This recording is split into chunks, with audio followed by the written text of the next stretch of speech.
Welcome to Amigos IAS. Aspirants అందరికీ కూడా ఈనాడు లేదా ఇతర దినపత్రికల్లో పోటీ పరీక్షలకు ఏదైతే మనకు ఇంపార్టెంట్ ఉంటుందో ఆ పత్రికలకు సంబంధించిన ఎడిటోరియల్స్ కానీ, యోజన, కురుక్షేత్ర ఇవన్నీ మీకు అమిగోస్ ఐఏఎస్ అందిస్తుంది. సో అందులో భాగంగానే ఈరోజు ఈనాడులో వచ్చిన ఎడిటోరియల్.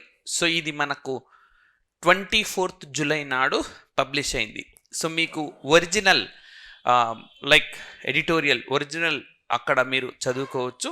దాన్ని మీరు తీసుకోండి. మరి ఏ అంశానికి సంబంధించి మనకు ఈ ఎడిటోరియల్ ఉన్నదంటే ఫిరాయింపు నిరోధక చట్టం. దీన్నే ఇంగ్లీష్లో యాంటీ డిఫెక్షన్ లా అంటారు. సో ఈ పర్టికులర్ అంశం అన్నది మనకు కరెంటు పాలిటీ, సో ఎప్పుడు వార్తల్లో ఉంటుంది. రెండవది ప్రిలిమ్స్ అంటే మనకు ఆబ్జెక్టివ్ టైప్లో ఉండే ఎగ్జామినేషన్స్లో, అదేవిధంగా డిస్క్రిప్టివ్. సో అది ఏ ఎగ్జామినేషన్ అయినా కావచ్చు, సివిల్స్ కావచ్చు, గ్రూప్ 1 కావచ్చు, గ్రూప్ 2 కావచ్చు, ఎనీ కాంపిటేటివ్ ఎగ్జామినేషన్, అందులో మనకు ఈ రెండు అంశాల ప్రస్తావన 100% ఉంటుంది. రైట్. సో మరి ఇప్పుడు ఇది ఎందుకు చర్చిస్తున్నామంటే రెండు కారణాలు చెప్తున్నాను నేను. కారణం నెంబర్ 1 అంటే రీజన్, నేపథ్యం. ఎందుకు ఈ క్వశ్చన్ ఈసారి మనకు వచ్చే అవకాశం ఉన్నది అని అంటే, ఇటీవలి కాలంలో ఫిరాయింపులకు సంబంధించి పెద్ద ఎత్తున చర్చ జరుగుతుంది. దేశవ్యాప్తంగా చర్చ జరుగుతున్నది, తెలుగు రాష్ట్రాల్లో కూడా చర్చ జరుగుతుంది. సో ఆంధ్రప్రదేశ్లో ప్రస్తుతానికైతే ఈ ఫిరాయింపులు అనేవి లేవు, బట్ తెలంగాణలో అయితే పెద్ద ఎత్తున చర్చ జరుగుతున్న సందర్భం. గతంలో ఆంధ్రప్రదేశ్లో కూడా జరిగినవి. దేశమంతా ఎప్పుడు వార్తల్లోకి ఉండనే ఉంటుంది ఇది. సో ఈ 10వ షెడ్యూల్ని మనకు రాజ్యాంగంలో 52వ సవరణ చట్టం ద్వారా చేర్చారు. యాక్చువల్గా యాంటీ డిఫెక్షన్లు అంటే ఏంటి? ఒక పార్టీ నుంచే ఎన్నికై ఇంకొక పార్టీలోకి డిఫెక్ట్ అవుతే, పార్టీ మారితే, పార్టీ ఫిరాయిస్తే అనర్హత వేటు వేస్తారు. అయితే మారంగానే వేస్తారంటే లేదు. 1/3 52వ రాజ్యాంగ సవరణ చట్టం ప్రకారం 1/3 కంటే తక్కువ మంది వెళ్తే వాళ్ళను అనర్హులుగా గుర్తిస్తారనమాట. 1/3 కంటే తక్కువ. మరి ఇదే అంశాన్ని 91వ రాజ్యాంగ సవరణ చట్టం ద్వారా 2/3గా మార్చినారనమాట. సో ఈ బేసిక్స్ మీకు తెలిసి ఉండాలి కంపల్సరీగా. కాంటెక్స్ట్ అర్థం కావాలంటే మనకు మరి ఇది అమలు తీరుపై పెద్ద ఎత్తున విమర్శలు ఉన్నాయి. సో అడుగుతారనమాట క్వశ్చన్ మెయిన్స్ ఎగ్జామినేషన్లో, examine the implementation of 10th schedule, 10వ రాజ్యాంగ సవరణ చట్టం అమలును సమీక్షించండి అని. సో పార్టీ ఫిరాయిస్తే అనర్హత వేటు వేస్తారంటున్నాం, కానీ ఆ అధికారం ఎవరికి ఉన్నదంటే సభాపతికి ఉంటుంది. సో రాజ్యసభ అయితే రాజ్యసభ చైర్మన్, లోక్సభ అయితే లోక్సభ స్పీకర్, అసెంబ్లీ అయితే అసెంబ్లీ స్పీకర్, శాసన మండలి అయితే శాసన మండలి చైర్మన్కు ఉంటుంది. సో మరి ఇప్పుడు ఎందుకు వార్తల్లో ఉంది అని అంటే, మనకు ఇటీవలి కాలంలో 84వ ప్రిసైడింగ్ ఆఫీసర్స్ కాన్ఫరెన్స్ అంటే సభాపతుల సమావేశం, 84వ సభాపతుల సమావేశం జరిగింది. ఈ సమావేశంలో మరి ఈ 10వ షెడ్యూల్కి సంబంధించి తీవ్ర స్థాయిలో విమర్శలు వస్తున్న నేపథ్యంలో ఒక కమిటీని వేయాలి అని చెప్పి Lok Sabha speaker నిర్ణయించినారనమాట. Right. So Om Birla గారు ఉన్నారు కదా, ఆయన నిర్ణయించినారు ఒక కమిటీని ఏర్పాటు చేయాలి అన్నది. మరి ఈ కమిటీకి ఎవరు నేతృత్వం వహిస్తున్నారంటే మహారాష్ట్ర అసెంబ్లీ స్పీకర్ రాహుల్ నర్వేకర్ నేతృత్వం వహిస్తున్నారు. ఇది మనకు ఆబ్జెక్టివ్ టైప్ ఎగ్జామినేషన్స్లో వచ్చేది. 74వ సభాపతుల సమావేశంలో యాంటీ డిఫెక్షన్ ఫిరాయింపు నిరోధక చట్టానికి సంబంధించి ఏర్పాటు చేసిన కమిషన్కు ఎవరు నేతృత్వం వహిస్తున్నారు అని. Rahul Narwekar. Who among the following is the leading a committee on the 10th schedule to examine the 10th schedule and committee appointed by the Lok Sabha speaker అని అంటే మనకు రాహుల్ నర్వేకర్. సో మరి నేపథ్యం మనకు అర్థమైంది కదా, ఎందుకు ఈ క్వశ్చన్ వచ్చే అవకాశం ఉంటుందో మెయిన్స్ ఎగ్జామినేషన్లో అని అంటే, నెంబర్ 1 ఫిరాయింపులకు సంబంధించి దేశవ్యాప్త చర్చ జరుగుతూ ఉన్నది. తెలంగాణలో పెద్ద ఎత్తున చర్చ జరుగుతున్నది. ఫిరాయింపులు ప్రోత్సహిస్తున్నారని ఒక పక్షం, లేదు అభివృద్ధిని చూసి వస్తున్నారని మరొక పక్షం. ఇది ఎప్పటి నుంచో జరుగుతున్నది. రెండవది వచ్చేసి కమిటీ ఏర్పాటు నేపథ్యం ఉంది. సో మరి గణాంకాలు అసలు ఏం చెప్తున్నాయి? మనము గ్రూప్ 1 మెయిన్స్ కానీ లేదా సివిల్స్ మెయిన్స్ కానీ రాసినప్పుడు మన కాంపిటీటర్ కంటే మనకు ఎక్కువ మార్కులు రావాలి అని అంటే గణాంకాలను కోట్ చేయాలి. రైట్. సో ఇప్పుడు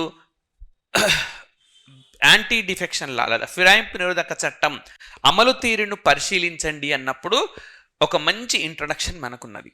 రైట్, ఏమంటున్నాడు? 1986 నుంచి 2004 మధ్య, అంటే ఈ చట్టం అమల్లోకి వచ్చింది అదే సంవత్సరం. 1986 నుంచి 2004 మధ్య లోక్సభ స్పీకర్ల ముందు దాఖలైన 55 అనర్హత పిటిషన్లలో 49 పైన అనర్హత వేటు పడలేదు. అంటే దాదాపుగా 90% సందర్భాల్లో పార్టీ ఫిరాయించిన వాళ్లకు సంబంధించి ఎలాంటి మనకు చర్య లేదు. అంటే అమలు తీరు బాగలేదని మనం చెప్పడం లేదు. సో గణాంకాల ద్వారా ప్రూవ్ చేస్తున్నాం చెప్పకుండానే. సో ఏమని చెప్తాం? అమలు తీరును పరిశీలించండి అన్నారు అనుకోండి. 1986 నుంచి 2004 మధ్య లోక్సభలో 55 మంది ఫిరాయింపులకు సంబంధించిన ఫిర్యాదులు ఉండగా 49 పైన ఎలాంటి చర్యను తీసుకోకపోవడం ఈ చట్టం అమలు తీరును చెప్పకనే చెబుతుంది. That's it. ఓకే, సో ఇదంతా వీరంతా మరి పార్టీ మారితేనే కదా వాళ్ళ కంప్లైంట్ వచ్చేది. ఓకే, పార్టీ మారినప్పుడు ఎవరు కంప్లైంట్ చేయరు. అయితే ఈ ఫిరాయింపు కేవలం పార్టీ మారితేనే వస్తుంది ఈ షెడ్యూల్లో చేర్పుకున్న నిబంధనల ప్రకారం. అంటే ఇంకా రకరకాలుగా ఉన్నాయి. లైక్ ఫర్ ఎగ్జాంపుల్ పార్టీ విప్ను ధిక్కరించిన, లేదా రైట్ ఇండిపెండెంట్ అభ్యర్థి, ఎవరైనా ఇండిపెండెంట్ అభ్యర్థి ఏ పార్టీలో చేరినా సరే అతనిపైన అర్హత వేటు పడుతుంది. అదేవిధంగా నామినేటెడ్ అభ్యర్థి 6 నెలల తర్వాత, దాన్ని నామినేట్ అయినాక 6 months తర్వాత ఏ పార్టీలో చేరినా అనర్హత పడుతుంది. రకరకాల కండిషన్స్ అన్నీ ఉన్నాయి. ఇవి మీరు డిఫెక్షన్లలో చదువుకోండి. మనం ఇక్కడ రైట్ ఇక్కడ ఉన్న అంశాలను ప్రిలిమ్స్ మెయిన్స్ అంటే ఆబ్జెక్టివ్ డిస్క్రిప్టివ్ ఎలా అడుగుతారనేది చూస్తున్నాం. సో మరి ఎందుకు వాళ్ళపైన చర్య తీసుకోలేదంటే ఇందులో 77% మంది తమ ఫిరాయింపు చెల్లుబాటు అయ్యేదిగా రుజువు చేసుకున్నారు. అంటే ఇప్పుడు కండిషన్ ఏంటంటే 2/3 కంటే ఎక్కువ వెళ్తే వాళ్ళను డిస్క్వాలిఫై చేయలేరు. కానీ ఒక్కసారి కాకుండా దశల వారీగా వెళ్తున్నారు. అంటే 2/3 అయ్యే వరకు ఆ స్పీకర్ ఆ ఫిర్యాదులపైన చర్య తీసుకోవడం లేదు. ఈలోపు ఒక్కొక్కరుగా పార్టీ మారుతూ ఉన్నారు. అంటే చట్టం గుంపుగా వెళ్ళినప్పుడు వర్తించదు, 2/3 కంటే ఎక్కువగా వెళ్ళినప్పుడు వర్తించదు, ఒక్కొక్కరికి వెళ్తే వర్తిస్తుంది. కానీ ఆ గుంపు ఫామ్ అయ్యేదాకా, ఆ 2/3 ఫామ్ అయ్యేదాకా స్పీకర్లు నిర్ణయం తీసుకోలేదు. స్పీకర్ అంటే నా ఉద్దేశం సభాపతులు నిర్ణయం తీసుకోవడం లేదు అన్నది ఆరోపణ. సో మరి చట్టం ఎక్కడ వైఫల్యం చెందిందని నువ్వు భావిస్తున్నావు ఓకే అని అన్నప్పుడు నేరుగా ఎదురాలి. ఈ నిర్ణయం అనేది సభాపతుల చేతిలో ఉన్న నేపథ్యంలో సాధారణంగా సభాపతులు వారు ఏ పార్టీకి ప్రాతినిధ్యం వహిస్తున్నారో ఆ పార్టీ నిర్ణయాలకు అనుగుణంగా నిర్ణయాలు తీసుకుంటున్నారన్న విషయం ఇక్కడ స్పష్టమవుతుంది అని చెప్పి రాసుకోవచ్చు. మీరు చెప్పిన వాక్యాన్ని ఈ గణాంకంతో ప్రూవ్ చేస్తున్నారన్నమాట.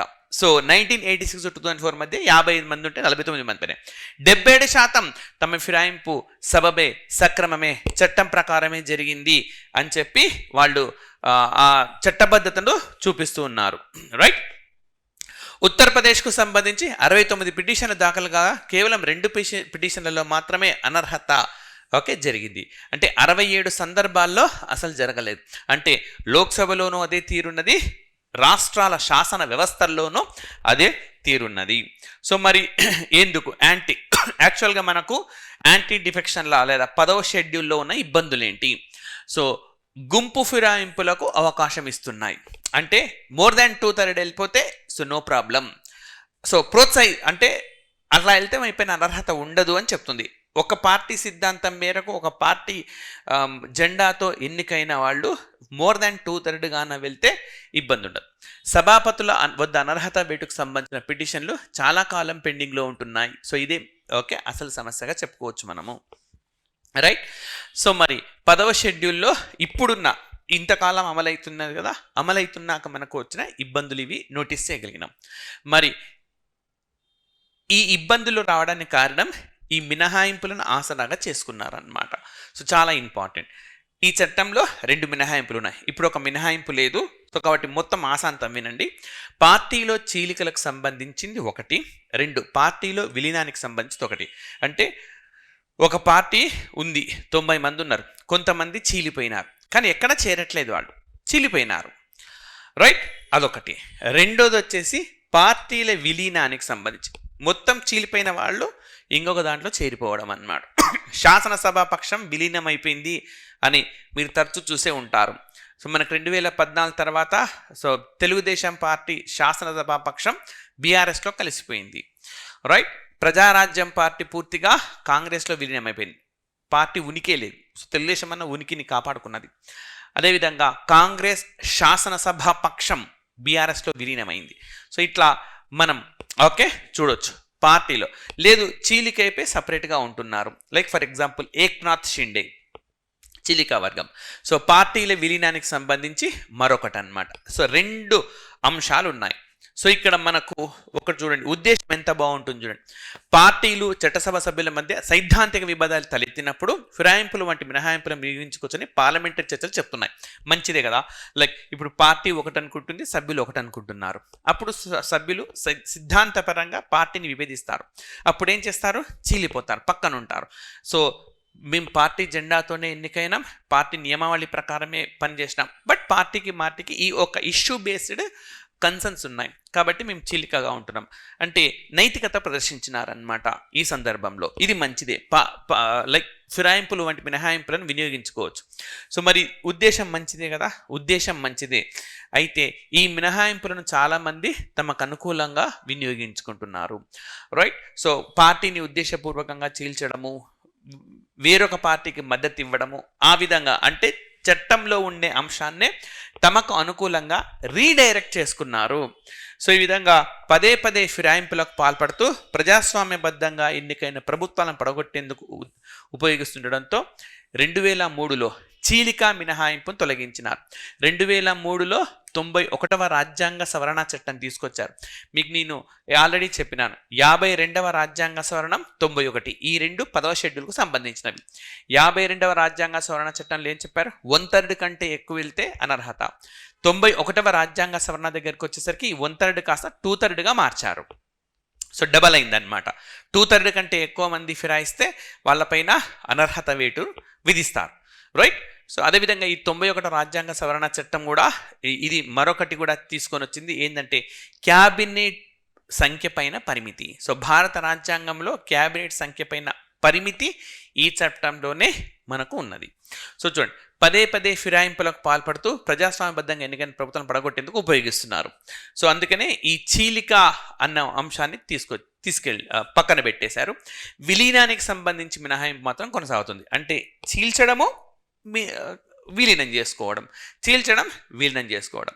సో ఇక్కడ మీకు ఒక చిన్న అంశం చెప్పిన తర్వాత నెక్స్ట్ వెళ్తాను. ఫర్ ఎగ్జాంపుల్ పార్టీ అంటే చాలా పెద్దది, బట్ నేను చిన్న గణాంకాలు తీసుకుంటున్నాను. ఒక పార్టీలో 300, మొత్తం పార్టీ సభ్యులే 300 మంది అనుకుందాం. పార్టీ మొత్తంలో కార్యకర్తలు, కింది స్థాయి కార్యకర్తలు అందరు కలిపి 300 ఉన్నారు అనుకుందాం. బట్ శాసనసభకి ఎన్నికైన వాళ్ళ సంఖ్య జస్ట్ ఒక 30 ఉందా అనుకుందాం. ఇప్పుడు ఇందులో 2/3 అంటే 20 మంది కంటే పార్టీ ఫిరాయిస్తే వేరే పార్టీలో విలీనమైతే ఆ శాసనసభ పక్షం విలీనమైనట్ట, పార్టీ విలీనమైనట్ట. పార్టీ అంటే 300 మందితో కూడుకున్నది కదా, పార్టీ మొత్తం విలీనమైనట్ట, పార్టీ శాసనసభ పక్షం విలీనమైనట్ట. అట్లా మనకు క్వశ్చన్స్ వస్తాయి. శాసనసభ పక్షమా విలీనమైంది, పార్టీనే విలీనమైందా? రైట్. సో పార్టీ విలీనమైందంటే మరి వీళ్ళు ఒప్పుకోవాలి కదా. పార్టీ అంటే ఈ 30 మందితో ఏర్పడింది కాదు, 300 మందికి 30 మంది ఎన్నికైనారు కాబట్టి వాళ్ళు శాసనసభ వ్యవస్థలో కూర్చున్నారు. మరి 300 మంది సంగతి ఏంటి? వాళ్ళ అభిప్రాయం ఎట్లా సేకరిస్తారు?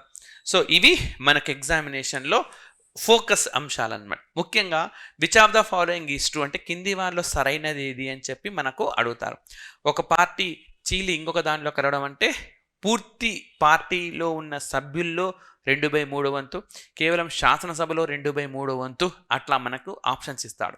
సో కాబట్టి ఎడిటోరియల్స్ అది హిందూ పేపర్ కావచ్చు, ఇంకొక పేపర్ కావచ్చు, చదివినప్పుడే మీకు అంశం పైన పూర్తి అవగాహన ఉంటుంది. మీకు హిందూ పేపర్ ఎడిటోరియల్స్ని కూడా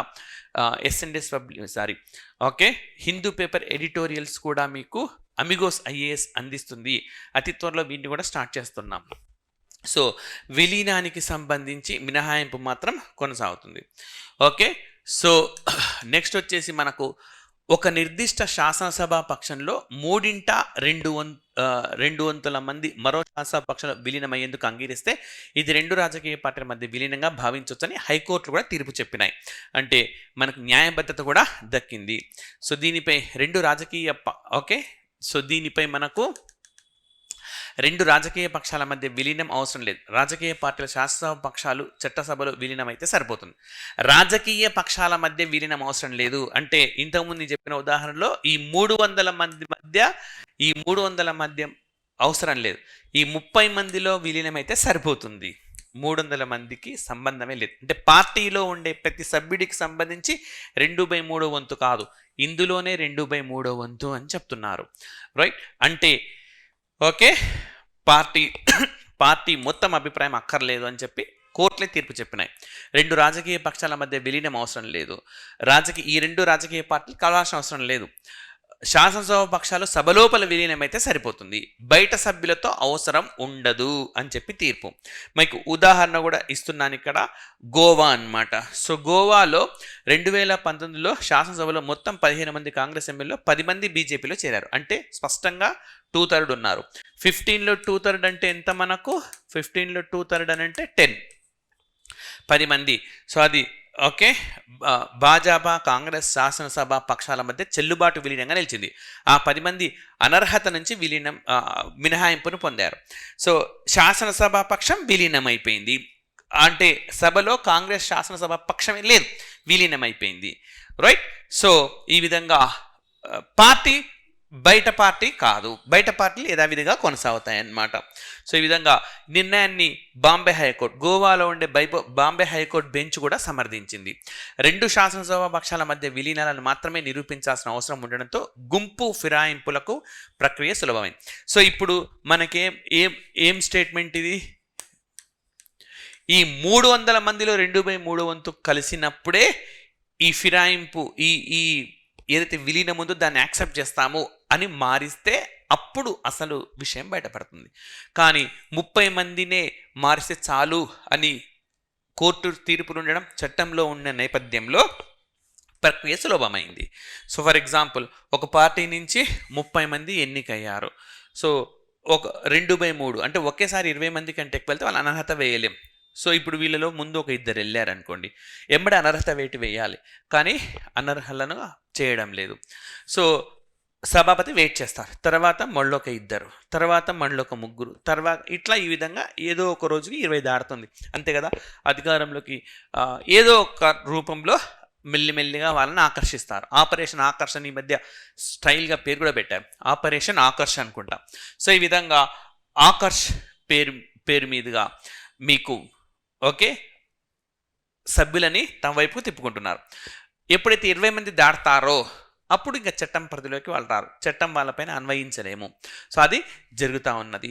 అంటే బయట సభ్యులతో సంబంధం లేదు, శాసనసభ వాళ్ళతో మధ్యనే సంబంధం ఉన్నది, శాసనసభలోనే చూడాలి, అది నిర్ణీత కాల ప్రక్రియ అంటూ లేదు. ఈ 2 అంశాలను ఆసరాగా చేసుకొని పార్టీలు చట్టాన్ని ఉల్లంఘిస్తున్నాయి అండ్ ఉల్లంఘించినట్టుగా చూపడం లేదు.